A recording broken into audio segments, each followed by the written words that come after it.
आमच्या हक्काचं लेखन व माय मग कुणी नाही केलं भलं व माय अग दिल्लीचं दालन फुलं व माय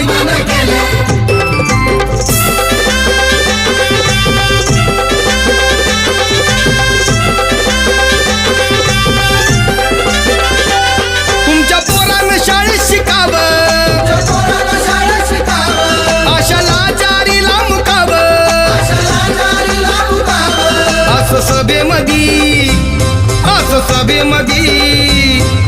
सभेमधी भाषण व माय